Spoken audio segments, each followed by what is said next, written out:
रात के 12 बजे रवि अपने कमरे में मोबाइल चला रहा था। तभी अचानक उसका फोन बजा।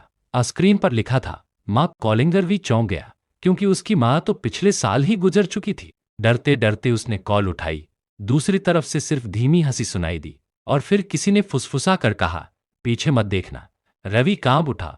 धीरे धीरे उसने गर्दन घुमाई और देखा, खिड़की में उसकी माँ की परछाई खड़ी थी। सफेद आंखें और चेहरा खून से लथपथ। अगले ही पल फोन उसके हाथ से गिर गया।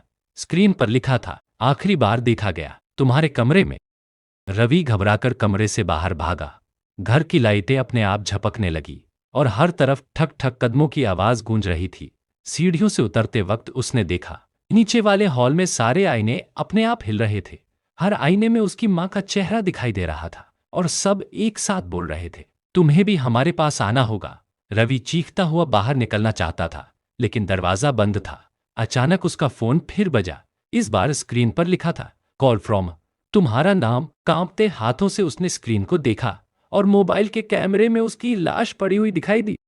रवि को लगा सब खत्म हो गया, लेकिन जब उसने आंखें खोली तो खुद को उसी कमरे में खड़ा पाया जहां से वह भागा था। फोन अब भी फर्श पर पड़ा था, लेकिन इस बार स्क्रीन पर लिखा था, वेलकम बैक। कमरा अब वैसा नहीं था। दीवारें खून से टपक रही थीं और छत से उल्टे लटके दर्जनों आईने झूल रहे थे। हर आईने में रवि खुद को मरा हुआ देख रहा था। अचानक दरवाजा अपने आप खुला और अंदर उसकी मां नहीं, बल्कि रवि का दूसरा रूप आया। सड़ा हुआ, खून से भरा चेहरा, आंखें सफेद। वह डुप्लीकेट रवि मुस्कुराया और बोला, अब असली रवि मैं हूं, तुम तो बस एक परछाई थे। रवि चीखते हुए भागना चाहता था, लेकिन उसके पैर जमीन में जकड़ गए। धीरे धीरे उसका शरीर धुंध में बदलने लगा। स्क्रीन पर लिखा था, नेक्स्ट कॉल तुम्हारा नाम। रवि धुंध में पूरी तरह गायब हो चुका था। अब कमरे में सिर्फ उसका डुप्लीकेट खड़ा था। फोन की घंटी फिर बजी, लेकिन इस बार स्क्रीन पर लिखा था, इनकमिंग कॉल। नया नंबर। डुप्लीकेट ने धीरे धीरे फोन उठाया। दूसरी तरफ से वही डरावनी हंसी गूंजी। अचानक कमरे की दीवारें टूटने लगी और बाहर पूरा घर कब्रिस्तान में बदल गया। चारों तरफ काले आसमान में चमगादड़ उड़ रहे थे और जमीन से हाथ निकलकर डुप्लीकेट रवि की तरफ बढ़ रहे थे। वह मुस्कुराया और बोला, अब ये खेल खत्म नहीं होगा। फोन अपने आप कैमरा मोड में बदल गया। स्क्रीन पर अब किसी और इंसान का चेहरा दिखा, वही इंसान जो उस समय फोन देख रहा था। स्क्रीन पर आखिरी टेक्स्ट चमका, तुम अगला हो। अचानक फोन हवा में उठ गया। स्क्रीन पर अजीब अजीब चेहरों की झलक आने लगी, हर चेहरा उसी इंसान जैसा जो फोन को देख रहा था। कमरा और अंधेरा होता गया। अब दीवारों पर परछाइयां सरकने लगी। फोन की स्क्रीन से एक ठंडी रोशनी निकली और धीरे धीरे इंसानी हाथ बाहर निकलने लगे। वो हाथ सीधे देखने वाले की तरफ बढ़ रहे थे।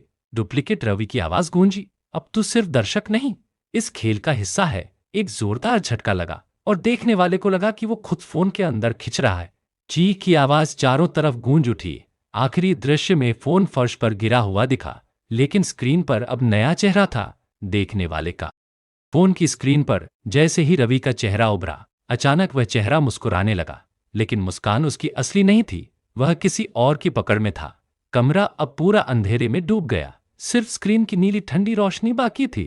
धीरे धीरे वह चेहरा स्क्रीन से बाहर निकलने लगा। यह वही इंसान था जो अभी तक दर्शक था, लेकिन अब उसकी एक नकली परछाई सामने खड़ी थी। फोन के अंदर और बाहर खड़ा नया रवि धीरे धीरे कमरे में घूमकर दरवाजे की ओर बढ़ने लगा। उसने मुड़कर ठंडी हंसी और बोला, अब यहां से बाहर सिर्फ मैं जाऊंगा, तू हमेशा के लिए इस स्क्रीन का हिस्सा बन चुका है। फोन की स्क्रीन में कैद असली रवि चीखने लगा, लेकिन आवाज बाहर तक नहीं पहुंची। आखिरी क्षण में फोन की स्क्रीन पर अनगिनत आंखें चमक उठी, हर नई आंख एक नया कैदी।